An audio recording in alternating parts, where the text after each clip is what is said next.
Dress. Dress. Asa yung mga dress? To. Ay. One more. Okay. Anong kasya? Unicorn. Anong kailangan nyo? Ayusin nyo dito. Ayusin nyo dito. Lagyan muna natin siya ng diaper. Okay. Isang diaper po. Ang diaper. Baby wash. Laki ng mata. Then, i-wipe ko naman yan si Marla. Ang dami. Lay, konti. Kailangan yata. Pag tinanggal. Oo. Kasi babalutin. Asan yung manikan? Mas maliit ko. Mas maliit yata. Hindi kasi yan. Okay. Okay guys.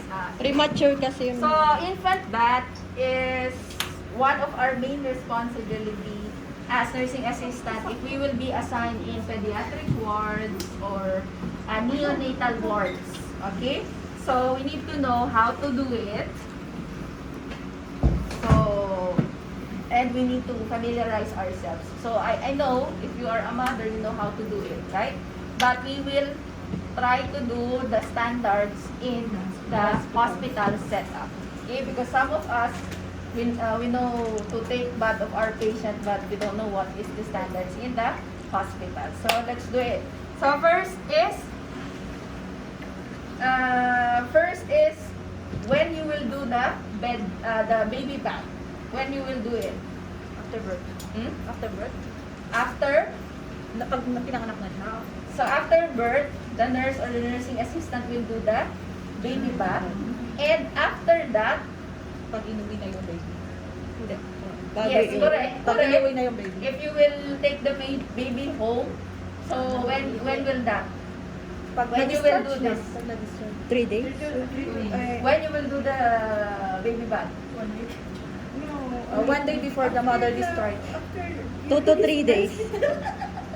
No. No, 7 to 10 days after the stump will fall off. The full bata. Okay? So if it's not if the stump or the navel or the stump will not still there, what you will do is you will do just partial bath. Okay, partial bath. But if it's already fall off, so you can do the complete baby bath. Bati. Okay? Next consideration, baby bath is done after that you feed the patient, but not after 1 to 2 hours after feeding. Why? Kasi bloated pa yung siya. Bloated and the patient might vomit or spit. Okay? So, you need to do it after 1 to 2 hours. After Okay? Yes, after feeding. So, now we'll do it. So, first is you make sure that the aircon or the temperature of the room is warm. Make sure also to pour the water which is warm. Okay? So, how you will check the water? By your elbow and or by your wrist. Inside the wrist. Next, you need to, why you are doing that? Why you're maintaining the temperature warm? What's the reason? Rationale. Hypothermia. Okay, so what is hypothermia? Hypothermia is? Nilalamig. What is hypothermia? Fever. Low? Thermia means temperature. So low temperature. The patient can die with this type of condition, hypothermia. That's why if you notice, if you are a mother and doing the bed bath, okay, you are always drying the patient. Why? Because the reason is you are preventing hypothermia. Okay? So, you need to prevent hypothermia. That's very crucial. Next is, after you maintain the room is warm and water is warm, next is, we will proceed with the procedure. So make sure that the table that you are using is against the wall. Against the wall means this one is with against the wall, this side. Why? So if the patient will fall, only there is one possible side. Okay? So you need to put it on the against the wall. Next is you need to Do you need to remove the diaper immediately? No, ma'am. No. Yes, very good. You don't need to remove the diaper at first. Why? Because the patient might poo or pee along the way. Okay, so just maintain it unless you are washing the bottle. Okay, so after that, we'll proceed. Make sure that the equipment is complete and Reach. ready, so you will not go and get the supplies and you will leave the baby.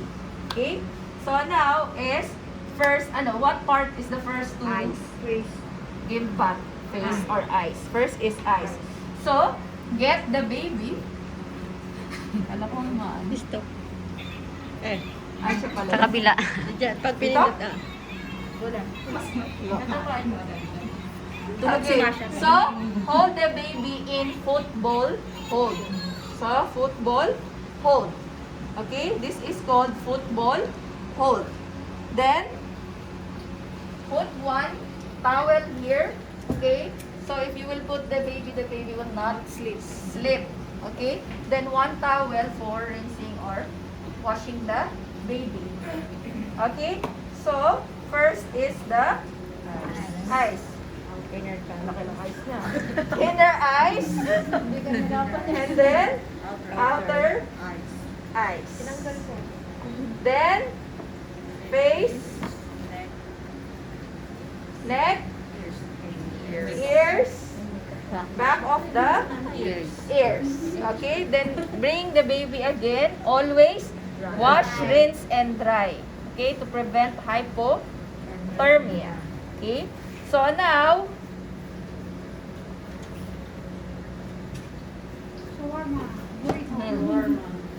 now is the hair. Okay, so how you will hold the hair, the baby? So by football hold. This is the technique, and then your palm and your middle finger, okay, cover the ear. So what you will do, okay, just fold the ears like this. So the water, fold the ears like this to prevent water from coming in. Okay, like this. Hindi kasha kasi malaki ulo na eh. So you just fold the ears to prevent the water going in. Okay? Then, haba ng buhok no? 1 year old. Magulay ka. Then, you rinse all thoroughly the hair. Rinse with water. Okay, rinse it.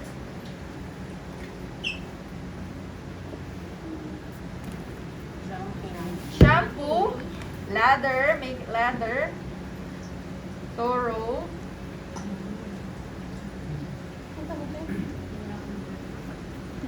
Kapal ng buhok. And then, rinse. Make sure na there is no soap anymore. Okay? Then, after that is, you need to dry the baby. No.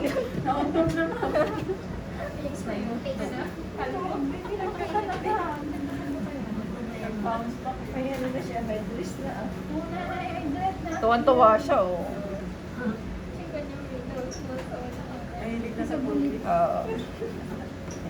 So after that, this is the time that you can remove the clothes. Time to time, you need to check the temperature of the water so to make sure it's always warm to prevent hypothermia. Okay? So,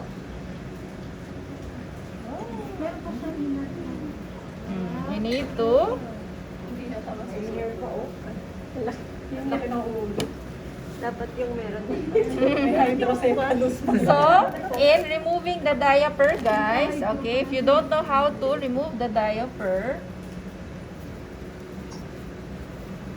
if there is a poops, wait, okay, from front to back, one stroke. Okay, if you want, you can also use water in a cotton in a warm water. Okay, it's more safer because it will prevent skin irritation. Wipes usually cause skin irritation.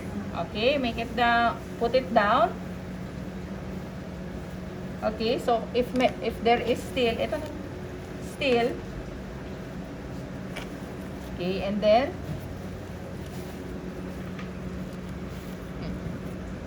okay, so now we will put the patient on the tub bath. Okay, so how you will hold the baby? This is, I'm always checking. Your one hand is on the arms of the baby to support the neck. Okay, so if you will notice, baby cannot control at first their neck, so you need to support it. Okay, so now you can rinse the baby. The arms, the body, the legs, later the perineal area. It will be always glass. Then,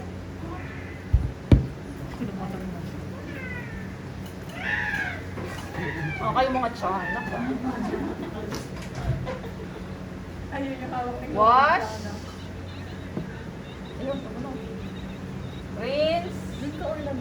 Rinse arms, body, legs.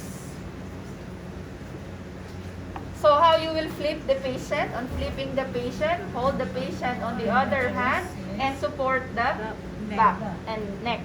Okay, so by doing like this. Okay, some students, they are doing like this. It's a no-no, It's a no-no. They're strangling the patient. So only here on the arms. Okay, so same.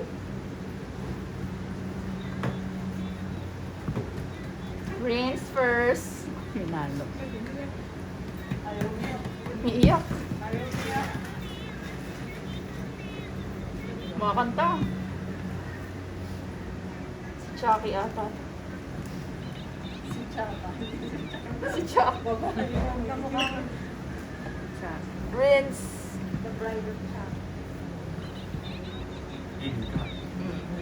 Then, last, balik. Because we will wash the perineal area. So, rinse. Then, soap. Soap. May alarm na.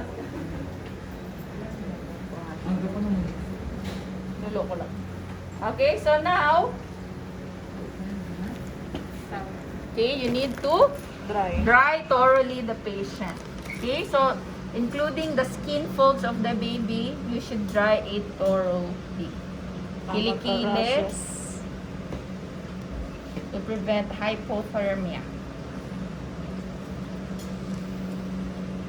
Okay, so now we'll put the new diaper. Ito na ang gamitin mo, ginalaki ang ulo.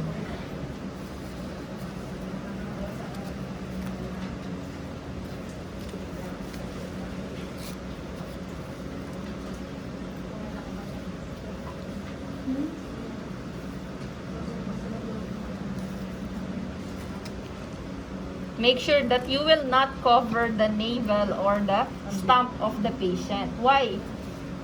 Magmo-moist siya. Magmo-moist. If it will moist, it will cause infection. It needs to be dry. Okay, so you need to fold it, making sure that the stump is exposed to the air. But in Philippines, ma'am, they're putting this one. Yeah, I know. In the hospital, it's not. So, we are following the hospital setup. Next, okay, according to dress, we will not put the dress which is hot if the weather is hot. Make sure that the dress is always suitable with the weather. Okay? So, in our grandmother and father days, okay, what they are putting, they will cover all the patient's body. Because they will thought that it will cause what's this? Fever. Yes. Cold. But for us, as we are already in medical field, we should base the dress of the baby on the weather. Okay? So, Ay, laki ang ulo ito na. mo. Hindi kasya. Di kasya to. Then, na-stretch naman siya. Kasya naman ako. Kasya yan. Super stretch yan. Oh, kasi. Laki kasi ng ulo. Hindi ka kayanin yan. Hindi kaya. Try.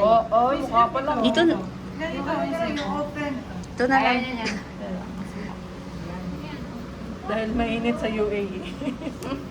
Init dito. Ayan. So we will base. Okay. So,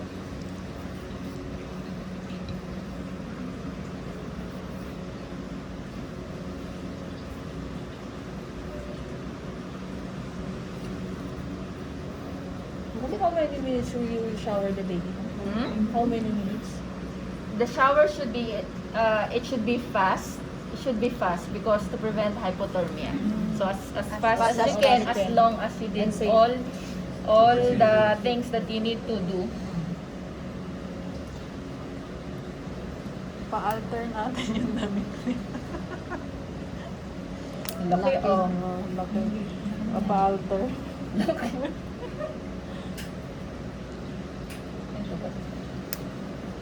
Ganun ba yan? Ay, baliktad. Sorry.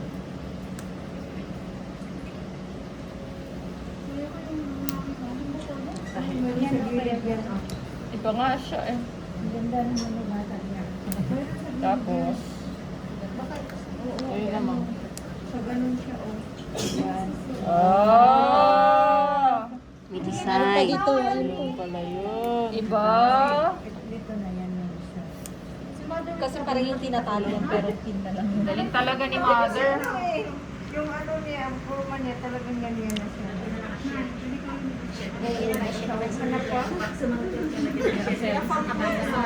Pero hindi yung sanay niya. Okay. 7:30. So, okay na siya. Ito kailangan. Ano ba to? Pangkalat. Hindi mainit sa atin kaya Mainit na init. No need. So, okay na siya. If you want, if it's in cold weather, just put the cap and the Gloves. mittens. Okay, you put in the mittens. Ano pa tawag niyo? Mite. Mittens. Ba't hindi pa mo nilalagay yung parang nakaganyan lang pa? Oo, mamaya, ito. Oh my God. Mitten. Hindi na ano, hindi pa siya sa ano. Mitten, hindi kasi sa ulo. Gluten. Colorful lang. Iba-iba kulay. Kaya nga. Iba-iba kulay. Ay, no yan. Hindi kasi yan. Hindi kaya yan. Wala, hindi kasha. Okay. Anak ni So, Poke. remove nyo to kasi medyo basa na yan. Then, is-swaddle na natin. So, technique of that is swaddling. Swaddling means, i-cover nyo siya. Especially kung gusto nyo may gawin sa patient, like magpadede siya para hindi siya kawag-magkawag. Or may gusto ko yung painom na gamot, you can swaddle the baby. So, how to swaddle the baby?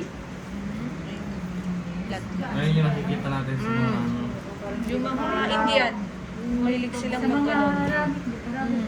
Yan. Yan. shawarma ng dating. Yeah, parang Sa shawarma. Pilipinas, ganyan ginagawa na rin. Talaga, Oh, picture tayo. Ma'am, pwede na ma'am. Picture tayo. So, Ito, instant. That's how you do. Instant shot. Hindi lang tayo.